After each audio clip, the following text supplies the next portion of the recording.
fiery horse with the speed of light, a cloud of dust, and a hearty hi-yo silver, the Lone Ranger.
With his faithful Indian companion Tonto, the daring and resourceful masked rider of the plains led the fight for law and order in the early western United States.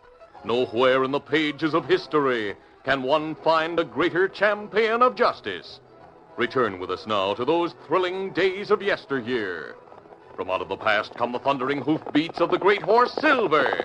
The Lone Ranger rides again. Come on, Silver! That's what we call. Hi-yo, Silver! Away!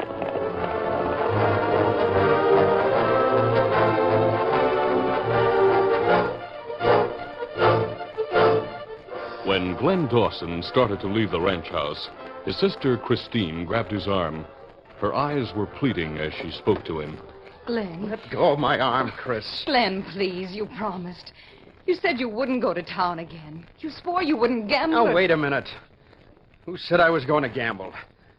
A fella can go and see friends in town without gambling. Can he? Yes. And don't look so all-knowing. Whatever money I lost has been my own. I know that, Glenn.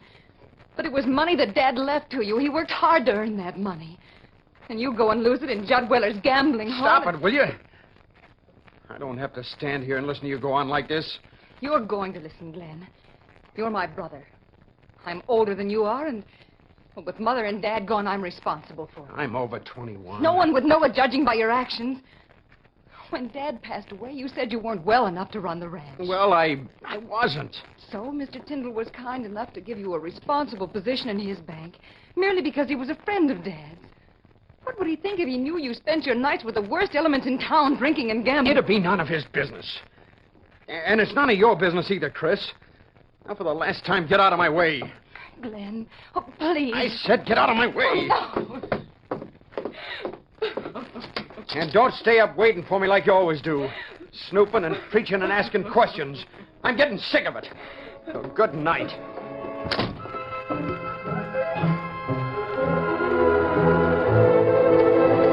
In town, Glenn Dawson entered Judd Weller's Nonpareil Cafe and headed for the bar. But his progress was interrupted by Ray Tomey, Weller's underpartner, who managed the place. Just a minute, Glenn. The boss would like to see you. What about? The money I owe? Maybe, I can't tell you. All I know is he wants to see you at once. Now, come on, follow me. Tomey led the way to the rear of the cafe and opened the door to Weller's office. You first, Glenn. Go ahead. Judd Weller turned from his desk where he'd been playing solitaire and greeted Glenn Dawson coldly. Sit down, Glenn. Why, I know what it is you want to talk to me about. It's the $10,000 I owe you. I just said to sit down, Glenn. Do it. Oh, yeah. Stay here, Ray. Right, I was going to. You told me last week, Glenn, that you tried to borrow $10,000 from your sister to pay back the money you borrowed from I me. did try to. She wouldn't let me have it. I didn't tell her I'd lost everything Dad left me. She should have guessed it when I asked her for so much. Well, that's what I wanted to talk to you about. How much exactly did your father leave you? What does that matter? I'd say quite a lot. It was somewhere around 20,000, wasn't it? Well, yeah, around that. Yeah. When you borrowed the 10,000 trying to win back what you'd lost here, you said your losses were over 30,000, right? Yeah. That was Bruce Tyndall's money, wasn't it, Glenn? The bank's money. Money entrusted to you. Well, how do you know that? Judd has a way of learning things, Glenn. Yes. If I wasn't sure before, then I'm sure now that you stole the money. You want to hear something else? The bank examiners are coming the day after tomorrow. They're not. You're lying. No, he's not, Glenn. They're coming. And you know what that means, don't you? Sure he does. Means 20 years in jail, the way they hand out sentences in courts out here. Means jail and disgrace. Unless what? Unless you replace the money you stole. Glenn, I think Ray and I have worked out a way by which you can do that. What are you talking about?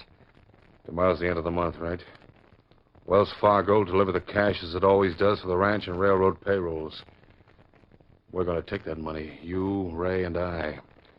We'll cancel the debt you owe me, give you the money you need to replace your theft. No, you dirty crooks. No, I'll not do it. Get back in that chair. Mr. Tyndall's responsible for the payroll money. If it's stolen, he'll have to replace it. That means he'd go broke, so will the bank and the town. Never mind about Tyndall or the town. He'll have some cash. The cash you put back next day after we split the holdup money. I'll not do it. I'd rather go to jail. All right. Let's put it this way. If you don't help us, something may happen to your sister. What? Something like death, maybe. Why, you dirty Get rotten... back. Get back, I said. Oh! That'll teach you. Oh, Ray, you didn't have to knock him out like that. Maybe he'll pay attention to us when he comes to. We've been wasting too much time on him, Judd. Should have done this in the first place. Come on, Glenn, wake up.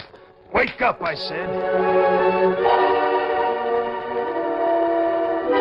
When Glenn Dawson regained consciousness, the menace of the two men, spoken and implied, was too great to combat. He finally broke down. All right. If that's what you'll do, I have no choice. But I'll help you. Good, good. Well, make sure you don't change your mind. No. For one thing, you'll not go to the bank tomorrow until early evening. But I have That's to the way go- it's going to be. You send word to Tyndall that you're sick.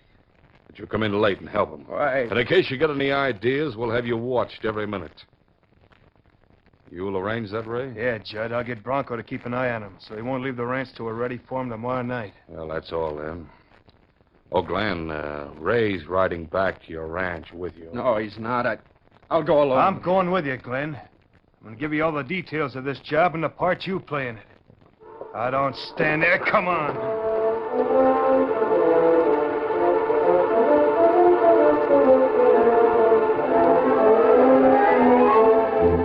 Christine Dawson, in spite of her brother's angry admonition earlier in the evening, had been waiting for his return from town. She had been sitting alone in her darkened room when she heard distant hoofbeats approaching the ranch. She hurried to the window and saw the silhouettes of two horsemen entering the gate. They headed for the stable at the rear of the house. One of the riders was her brother. Hurriedly, she donned a jacket and went to the rear door. She opened this and stepped outside. Then she ran to where a row of high bushes skirted the stable. She pushed her way through the shrubbery and hid there minutes before the two riders approached.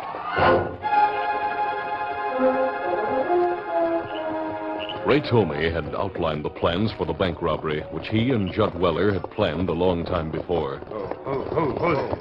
Now that he and Glenn Dawson were back at Dawson's ranch house, he gave the young bank clerk final warning. Remember what I told you, Glenn. You try any funny tricks and you know what'll happen. I'll do as you say. And you'll be watched. From now till we're finished with you. You told me that before.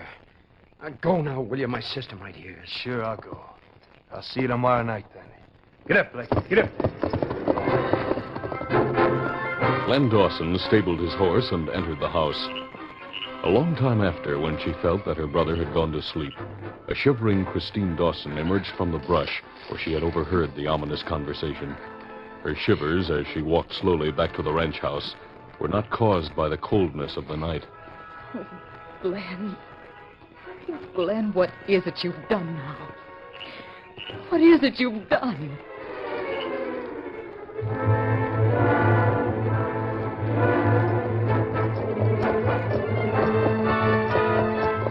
It was early afternoon of the next day. The Lone Ranger and Tonto had been riding through the hilly country when the masked man reined his horse. Easy, fella. Hello, we're not far from Tom Carmody's ranch. Been quite a while since we were there. Many months, Kimasabi. Tom was one of the best lawmen in the West until he was crippled. He appreciates seeing old friends. We go see him now? I think it'd be a good idea. Come on, Silver. Come up, Scout.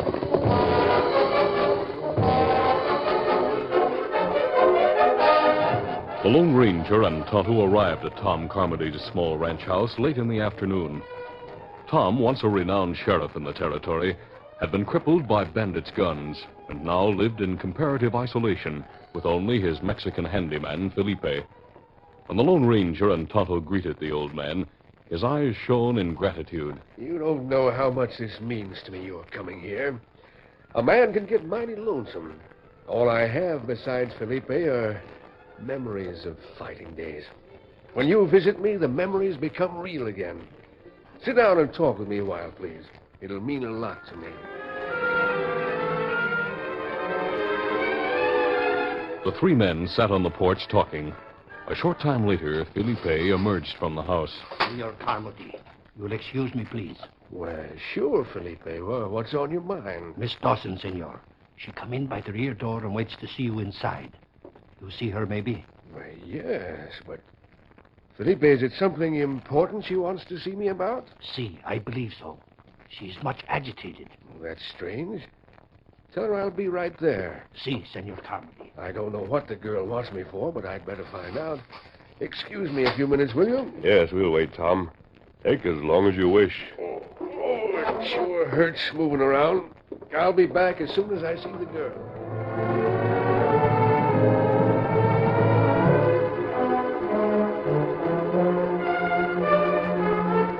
Christine Dawson, who had often confided in the ex-sheriff, had come to him for advice. She told him of the recent behavior and the known gambling losses of her brother Glenn. She ended by repeating the conversation she had overheard the night before and concluded by telling him of the day's events. Andy didn't go to work today.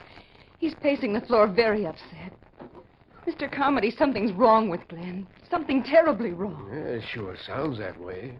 And I'm certain I saw a man watching from the bushes across the road from our ranch. Just as the man said last night. Watching Glenn. It doesn't sound good, Chris. I think it's a matter that needs looking into. Isn't there something you can do, Mr. Carmody? Will you please speak to Glenn and try to learn what's wrong? Chris, if Glenn's in trouble, he'll not want to talk to an old has-been like me. What's more, if he's in danger like you think, he needs a man of action. You mean I should go to Sheriff Nelson? But, Mr. Carmody, it may not be a matter for him. I didn't say go to the sheriff. I tell you what. You go back to your house and act as if nothing's happened. Don't say anything to Glenn about what you heard last night. And don't refer to the fellow you think is watching him from the bushes. Oh, but what... Do what I say, I have a friend visiting me. When I tell him what you've told me, I've an idea he'll try to help you. A friend? Who is he? He wears a mask, that's all I can say now. You'll probably learn more about him before the night's over. When you leave, I'll ask him to do something for you.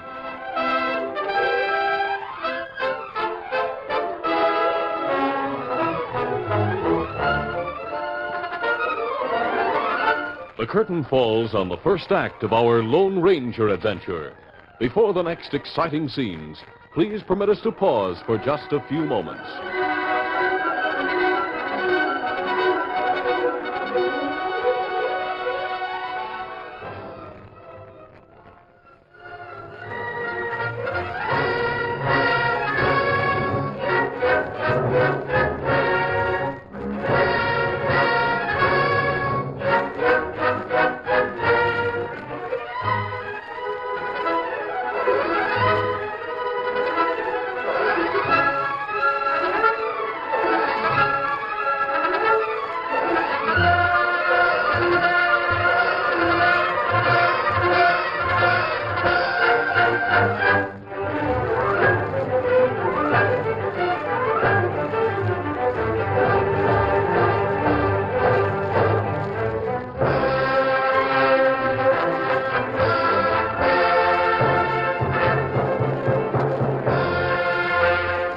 to continue.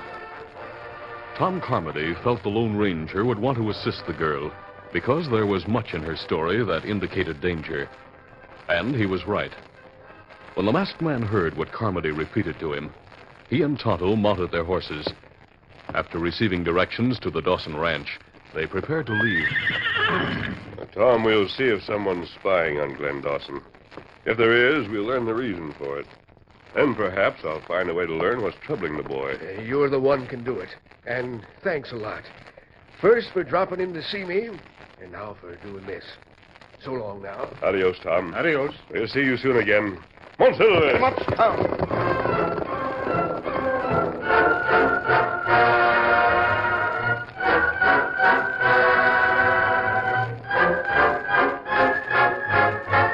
The sun was sinking in the west when Christine Dawson had set out from the mission for the ranch. The Lone Ranger followed the same trail about 15 minutes after her departure. Back at the ranch house, Glenn Dawson, his mind seething with fear, paced nervously back and forth in the main room. He stopped walking when he heard the rear door open. Is that you, Chris? No, it's not Chris. Ray Tomey, followed by a tall, brutish-looking man, walked over to Glenn Dawson. Well, I'm glad to see you obeyed my instructions. Bronco here's been watching this place all day. Tells me you didn't leave it. I'd have stopped him if he did. Where'd your sister go? Why isn't she here now? Why, I don't know the answers to either of those questions. Did you tell her anything? About us? No, I was afraid to. I told her I was sick. She sent word to Mr. Tyndall. And that part's all right. No, it isn't, Ray. I'm not going through with the holdup. I've decided to confess to Mr. Tyndall and go to jail. You hear that, boss? You want me to shoot him or... Who are these men? Why are you pointing that gun at my brother? Why, I'm a thief, Chris. I stole money from the bank to cover my gambling debts, and now these men That's are gonna... enough from you. Bronco, grab the girl. You move an inch, Glenn, and I'll drill you. Oh, no. That's it, Bronco. Now tie her up and gag her. Right. Tomey leveled his gun at Glenn while Bronco tied and bound the girl. When Bronco finished, Tomey spoke. Glenn, if you don't want her to die, you'll come along. You do at the bank within an hour. I'll get a move on. What about Chris? Bronco will stay here to see that she doesn't get away. Bronco, when the job is finished, we'll return here. Whatever you say, Ray. It'll be fun tending to a nice-looking filly like this one. Now, listen, you. If you as much as place a hand on my sister, I'll... You'll what?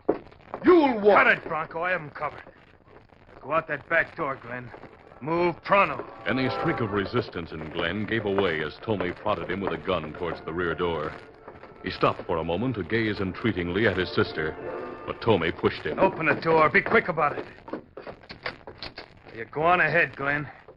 Bronco, we should finish the job in a couple of hours. We'll come back then. Sure thing, Ray. Look, just a minute, huh? What are you going to do with them once you get back? Kill them, of course. There's nothing else we can do. We'll talk about that later. The horses are over there, Glenn.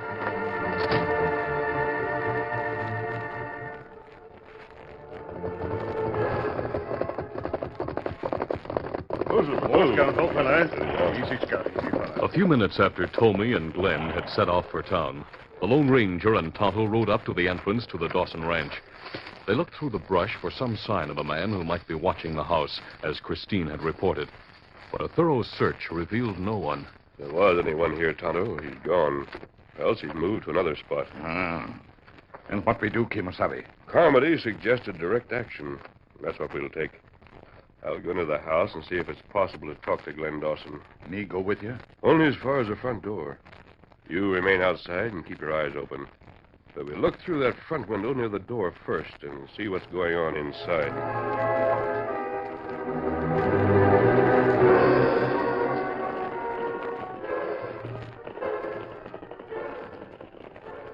Both Christine Dawson and Bronco heard the horses come to a stop in the yard outside the house.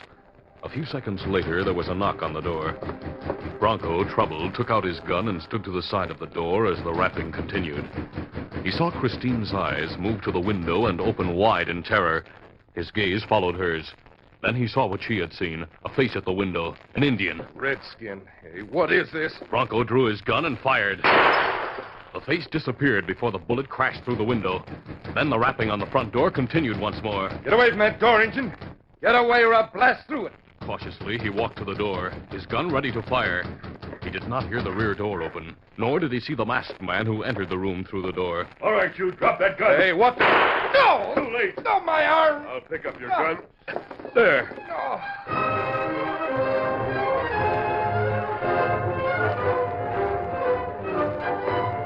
The Lone Ranger herded the startled Bronco into a corner and opened the door for Tonto. You're a good decoy, Tonto. Remove the ropes and gags from the girl, then treat this crook's wound, will you? Me do it. Tonto freed the girl. Then, as he treated Bronco's arm, she told the masked man of all that had happened. And Glenn said he'd stolen from the bank and that... Oh, how terrible. That means he'll have to go to jail. He's a thief, Miss Dawson. It's only just that he should. But he didn't want to help them in whatever it is they're going to do at the bank. Their threats to me forced him to go with the man called Ray. It's my guess they're going to hold up the bank using your brother as a means for getting inside. Oh, how awful. If there was some way of stopping them. There may be. We're going to try. Kimasabi. Yes? Me got crook bandage. Then tie him and leave him here. We're going to town. You come with us, Miss Dawson. Leaving Bronco tied securely, the Lone Ranger and Tonto with Christine Dawson galloped into town.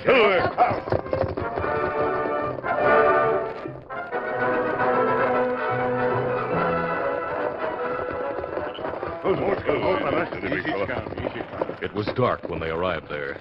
They dismounted at a spot away from the bank where no lookout might see them. We'll take no chances. We don't know how many are in the gang.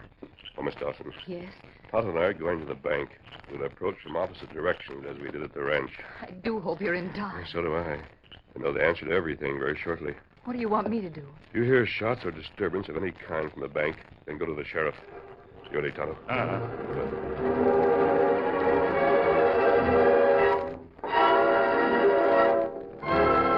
Bruce Tyndall, a kindly banker, expressed concern when Glenn Dawson reported to the bank that evening. He left Mary Hill, the other bank employee, and came to greet Dawson. But, Glenn, boy, you didn't have to come in. Miss Hill and I could have managed the payrolls alone. We started early, Glenn. See? Most of the money's sorted already. Why, I had to come in. You don't look well at all, Glenn. Does he, Mr. Tyndall? No, you're peaked and nervous, Glenn. Glenn, what are you doing? Glenn had walked back to the door and opened it. I'm sorry, Mr. Tyndall. Out of the way, you. This is a holdup. Weller and Tommy, masked and in nondescript clothes, stood in the open doorway, guns in hand. Tommy walked to the table where piles of bills were aligned in neat rows. It's all here, huh? Keep your hands off that money. Stand back, Tyndall. Don't, Mr. Tyndall, they'll kill you. Get back, Tyndall, back. I'll shoot you, all right? No, don't shoot him, Ray. Find you, fool. Oh, make sure you die, Glenn. Drop that gun. As Weller started to shoot again at Glenn Dawson, the Lone Ranger in the doorway fired. Use the table. Get your hands up. Weller fell to the floor beside Glenn Dawson, wounded, as the Lone Ranger covered Ray Tomey. But Mary Hill, frightened, pulled away into the line of fire. Quickly, Ray Tomey grabbed her and placed her in front of him as a shield. No! All right, whoever you are, fire and you'll kill this lady, not me. Now back up, lady. We're going out together. When they reached the rear door, Tomey released the girl for a moment, using his free hand to turn the knob. As the door opened, Tonto stood behind him. You not get out. What? As Tonto grabbed Tomey, the Lone Ranger leaped forward, pushed Miss Hill aside, and grabbed the crook's gun arm. I'll take that gun. Let go, Tonto. I have him. Oh, my arm. You're breaking it. I'll do it if you don't drop the gun. There. That's better. Now to make sure you don't attempt anything more, take it. The Lone Ranger's blow sent Tomey to the ground, senseless. Otto, carry him over and place him beside the other bandit. And take off their masks and see who they are.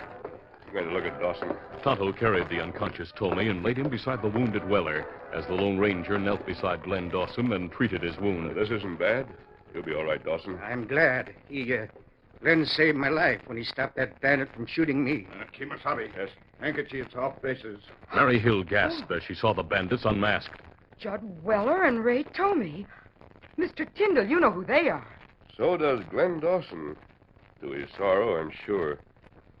Why did you help them in this holdup, Dawson? Glenn helped him? Yes, it's true, Mr. Tyndall. When I tell you the entire story, I'll go to jail where I belong. I stole from you, Mr. Tyndall. I stole and Not now, Glenn. Whatever it is, tell me about it later. Oh, I didn't want to go through with a holdup, but they might have killed my sister. No, Glenn. We got the man who held her at the ranch. Christine is in town, safe. Look, Out the window, coming up the street with the sheriff. It's Chris. A few seconds later, Christine Dawson entered. The Lone Ranger and Tonto had disappeared without a word through the rear door. Sheriff Nelson heard the story and placed handcuffs on Weller and Tomey. I always suspected these two were crooks. Oh, you didn't suspect I was, though, did you, Sheriff? No, Glenn, I didn't. I'm sorry that I'll have to arrest you, too. Oh, I deserve it. But I'm willing to pay for what I've done. And, Mr. Tyndall, when I'm free, I'll repay every cent I took from you. I'll arrange an easy way for you to do that. After all, you saved my life. I owe you that. Oh, you'd have died anyway if it hadn't been for the masked man. I think we all owe our lives to him and his Indian friend. They saved me, I know. And me. And me, too. I thought I was dead for sure. Well, they also saved the town when they stopped this holdup. Right, Mr. Tyndall? Very right, Sheriff. Practically all the money in the bank was here on the table. What a truly remarkable person that masked man must be. Has anyone any idea who he is? You say the Indian is named Tonto? Yes, Sheriff. Right. And the masked man's horse is named Silver. I'm certain of that. Then there's no mystery about who he is. You're right, Mr. Tyndall. He is remarkable. You see, he's the Lone Ranger. The Lone Ranger?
This is a feature of the Lone Ranger Incorporated, created by George W. Trendle, produced by Trendle Campbell Enterprises, directed by Charles D. Livingston, and edited by Fran Stryker.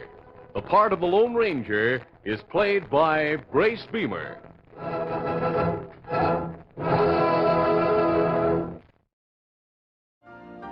You've been listening to the OTR Gold Network.